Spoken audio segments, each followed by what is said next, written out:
News Talk 94.5 WPTI, 96.7 FM WTOB. And you're listening to the Wealth Guardian Show with Doug Ray, helping you to retire the job, but keep that paycheck. I'm your host, Doug Ray, and with me is Mr. Brice Payne running the board as usual. Good morning, Doug. You rebel, you, telling me that you are not going to turn the chair the right way for the recording sessions here because you want to do things the way you want to do them. How are you? I'm good. Good. Happy weekend to you and happy weekend to everybody else out there. Thank you for taking a few minutes out of your weekend to join us here and see what we've got to say about retirement planning and all things geared toward making your retirement a success. We've got a good show here this morning. We're going to talk about common mistakes that people make when planning for retirement around income. Income's a specific topic, and a lot of people make some errors when planning what kind of income they're going to have or what kind of taxes will be on that income, etc. Before we get started, we want to do our Wealth Guardian service salute. So everybody out there who puts on the uniform, whether you're a first responder or a military, or maybe you are in a family that supports someone who does do that, we want to take a moment and thank you for your sacrifice. I know it's not always easy doing what is best for the country, but you are in our thoughts and prayers as always. So thank you for doing what you do in the families as well. Doug, all right. So we're going to talk about income here this morning. By the way, how are you? I'm good. Good. Income's good. Income is good? Good. Well, we hope everyone out there that your income is good, and we hope that you are making the right decisions about your income in retirement and understanding what different types of income there are and common mistakes that can happen around that. If you are planning for retirement and think that you've got everything taken care of as far as what kind of income you're going to have, I encourage you to sit down and listen to the show and see if we throw anything at you that you might not have thought about. So, Doug, the first one we're going to talk about here is don't plan to be retired for years. Plan to retire for decades. What does that mean? You know, it's so funny because when we do a retirement income plan for folks, you know, we plan to age 100. And I can't tell you how many times people will just sneer or outright laugh at us. Oh, never make it to 100. Right. You know, my folks died, early. Well, maybe they did. But let me tell you something. My dad's prime example. He retired at 65. Next month he'll be 92. That's almost 3 decades of retirement. Right. Now, wouldn't you rather know that you can make it to 100 with income, or you run out of income at, say, 79 or 80?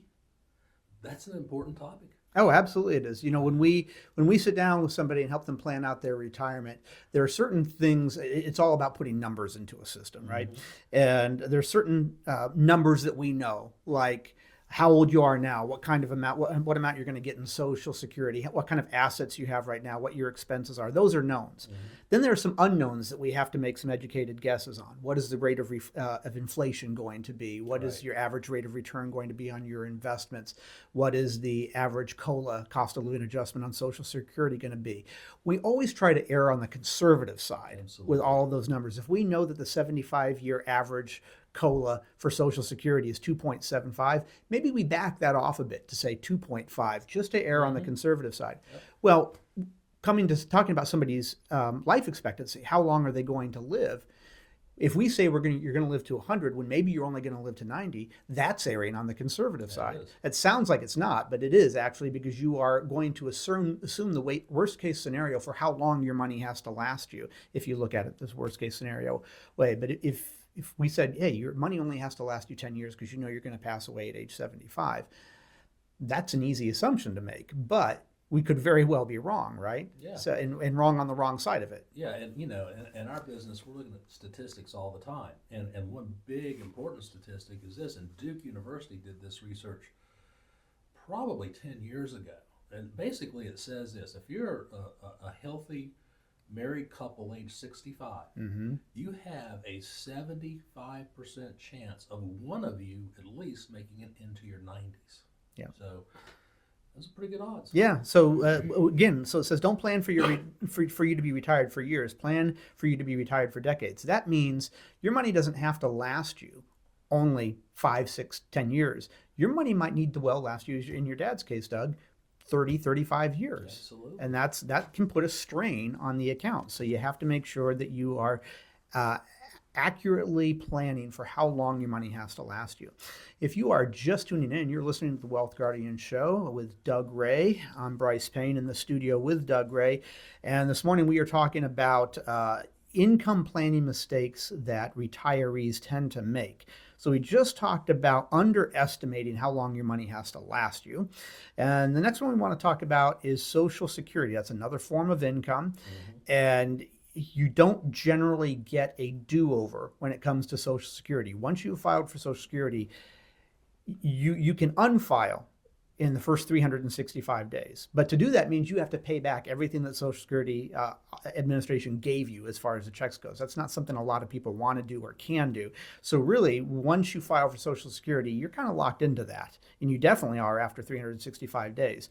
And one mistake planning around Social Security income that we see, Doug, a lot of retirees make is they want to file for Social Security earlier than later. Mm-hmm. And I get it, right? You know, you want that income to start. That's an easy thing to understand. But why is that a mistake?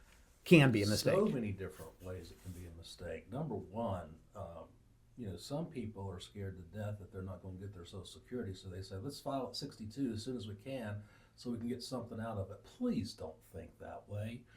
You know, Social Security is going to be there. If you're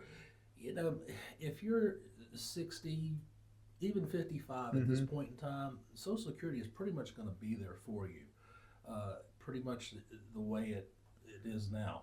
So don't let scare tactics make you file early. In fact, on our YouTube podcast called The Vault, the Wealth Guardians YouTube channel, we've got several episodes of filing for Social Security. Why it makes sense for some people to file at 62, why it makes sense for some people to wait till 70. So it's all there for you. And all you have to do is click on the Wealth Guardian YouTube channel, The Vault, and just scroll through it and find Social Security. By far and away, that's been our most popular topic. Well, it is for just about everybody out there. It is probably their, if not the number one source of income, in the top two sources of income for somebody. Now, maybe somebody's got a pension, their federal pension, or maybe they've got some rental income or something like that. But everybody gets Social Security, and that's one of your bigger checks that you get coming into. Yeah. So it's a main source of income, and you want to make sure that you're doing that right. And you're absolutely right, Doug. There are a lot of different things to consider as far as whether you file early or late or when you file, because there's a lot of different ways to file for Social Security. And we here at the Wealth Guardians are certified with the National Social Security Association to help our clients figure out, navigate the different ways to file for Social Security. But one of the things that you should not factor in is, as you said, this being afraid that Social Security might not be there for you. Now, if you're 40 years old, yeah, there's probably going to be some significant changes to Social Security by the time you get it. But for those who are approaching retirement now, not likely. Not likely. I'll also point out, we've also on our webpage, thewealthguardians.com, we've got several white papers on there about Social Security. You can download those and read them at your leisure. Yeah, we do. We've got some calculators on there as well. Our website's full of a lot of good, helpful tools in planning for retirement. And you can just go to our website, thewealthguardians.com, and click on the resources tab and have a way at all the different things that we've got on there. All right. Doug, when it comes to planning for Social Security and other forms of income, we do help our clients navigate this and figure out what their sources of income are going to be, whether or not they're taxable.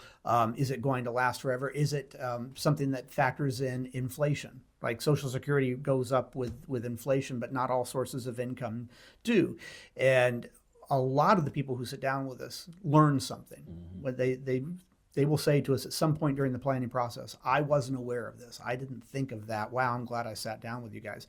If you would like to sit down with us for a planning session and see if you are ready for retirement, or if there's some things that still need to be done to help you accomplish your goals and objectives in retirement, the way only that a fiduciary financial planner, holistic financial planner can, then I'd encourage you to give us a call at 336-391-3409. That's 336-391-3409. You can also visit us at our website, thewealthguardians.com.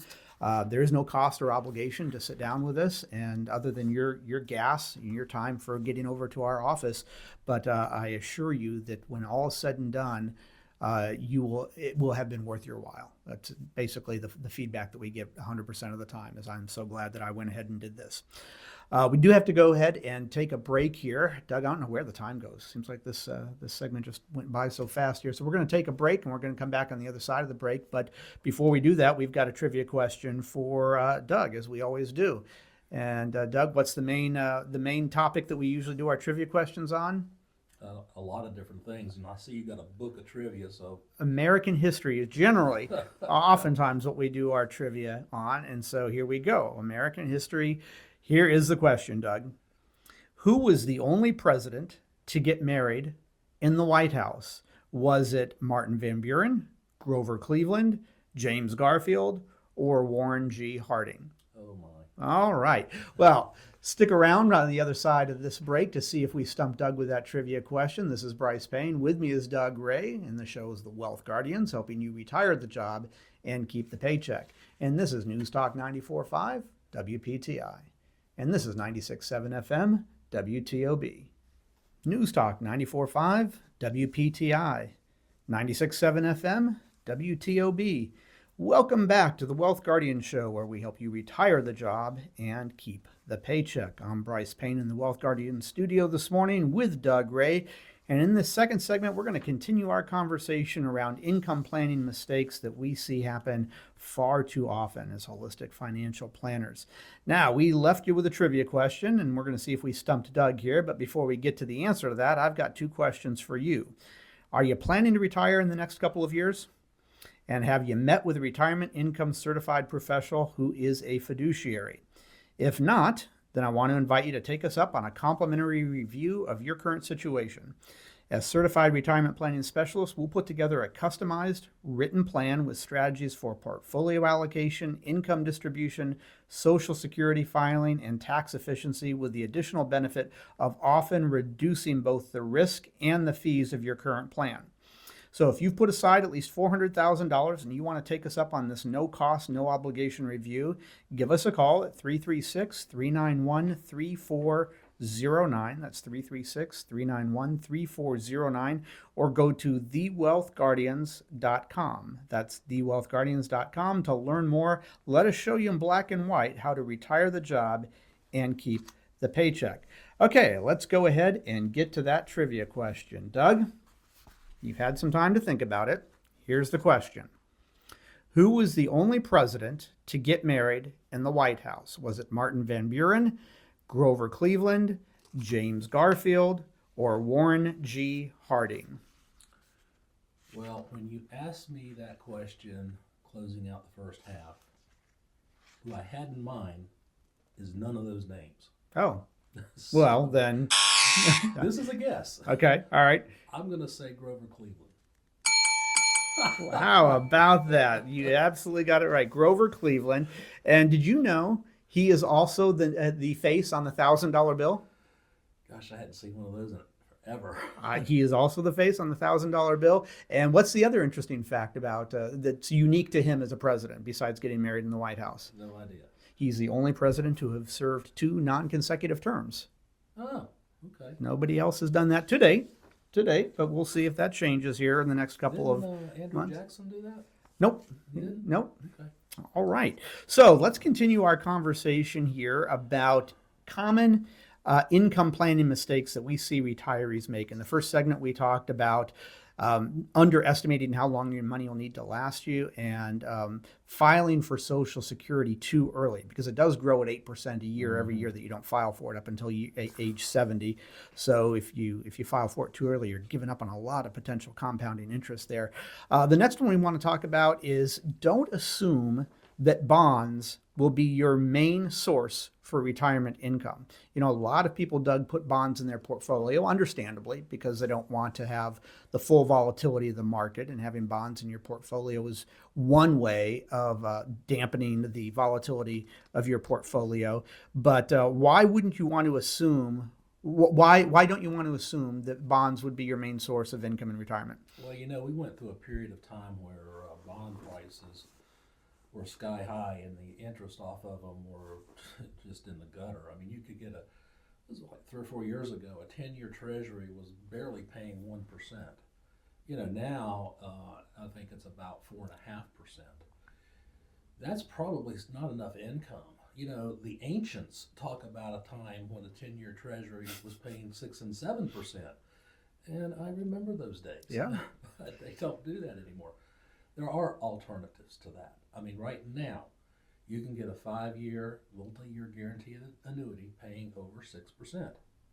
Why not lock in a nice rate like that? Because let me tell you something, rates are going to come down. Now, they may not go back to where they were 3, 4 years ago, but the Federal Reserve is 110 years old. They've gone through 13 rate hiking cycles. This is the 14th. When they stop, and I think they have, I don't think we'll see another rate hike. When they stop, the economy 100% of the time in those 13 periods has gone into recession. Mm-hmm. And then they start lowering interest rates. So people make the mistake now of going out and getting 6-month, 1-year CDs when they're over 5%. Well, when they mature, you're probably not going to get 5% again. You might get 3 Right. or 2. So you need to start thinking about alternatives. Right. Dividend paying stocks, real estate investment trusts.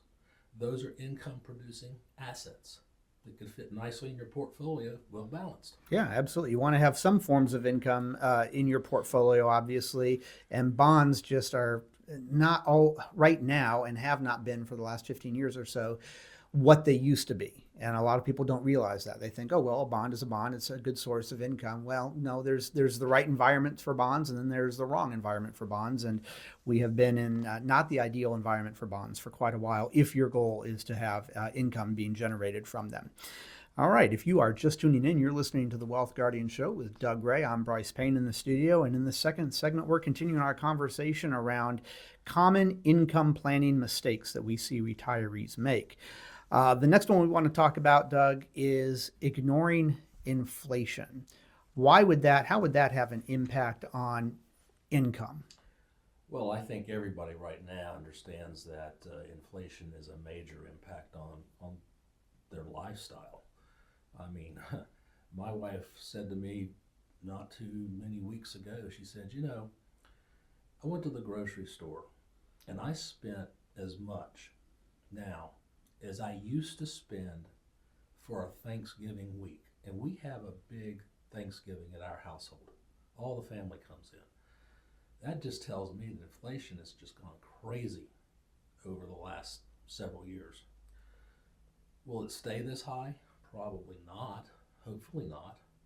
But we're going to have a period of time where you can't ignore it, because it is going to impact your lifestyle and your portfolio. Inflation it's really a hidden tax is what it is. Because you're having to spend more and more for gasoline and groceries and, going out to eat. It's going to cost you more each and every year to do the same things you've done in the past. Right. And a lot of people are cutting way back because of inflation. Mm-hmm. And they have to. And the other sad news is credit card debt is at an all-time high, because people are using the credit card to bridge the gap that inflation has caused. So it's a big concern. And when we put together a plan, we use the 100-year average of inflation. 3.24%. Yeah. Thinking that in your next 2 or 3 decades of retirement, we will regress back to the mean, which typically always happens in this economy and business. Yeah. When somebody comes to us and they've already perhaps done a bit of a retirement plan for themselves, they've done all the calculations, and they want to kind of confirm it with a holistic financial planner that they haven't overlooked anything. One of the common mistakes that we see that they did make in their plan was adequately planning for inflation. Why would that be an income mistake that one is making? Because if you're looking at it and saying, okay, well, I'm getting from this pension, I'm getting, $1,000 a month from my private pension, having worked at where it is RJR Haynes, wherever you might have worked and had a pension, those don't grow with inflation. Private pensions do not grow with inflation. And so if you think, well, I'm getting, X amount of dollars a month from this, that's going to be buy my groceries every month or whatnot. You know what? It might today, but it very well will not 10 years from now. Exactly. And so if you've got a federal or a state pension, now that's a different story. But a private pension does not prepare you for inflation, and you want to make sure that you are taking that into account. All right, so don't ignore inflation. That's one of the other mistakes that we see somebody commonly make. The next one we want to talk about, Doug, is don't automatically think the income option for your pension is the best option. No, you just mentioned a moment ago that if you're lucky enough to have a pension and it's in the corporate world, those don't get cost of living adjustments. So don't think of that as the income source you're going to need in retirement. I would say the folks that we meet with that have a corporate pension, more than 80% of them take the lump sum and roll it to an IRA. And why? Because if you're going to get, let's just call it $5,000 a month in that pension today. Well, that pension in 10 years in today's buying power may only buy $2,500 worth of goods and services. So if you take that pension and you roll it over to a lump sum, then you have the option of investing that money so that it keeps up with inflation. And you can take income like you would any other account directly from your IRA. All right. Yeah, it is something you need to consider. We can help you do the math and realize that, hey, you could be taking that lump sum, be investing it, and perhaps getting more of a growth off of it than what the income would be providing you just straight for life. The next one we want to talk about, Doug, is dividend-paying stocks are still exposing you to market risk. A lot of people will have dividend-paying stocks thinking that they are safe stocks. Mm-hmm. Well, they are definitely, I think it can be argued safely, that they are more stable than a growth-oriented stock. But that doesn't mean that they're risk-free. That's right. I've been around long enough to remember some really nice dividend-paying stocks, and I'll use Duke Power as an example. This is probably back, I don't know, I'm dating myself here, 90s, maybe late 90s. It got cut in half, price-wise. And, a lot of people loved owning Duke Power.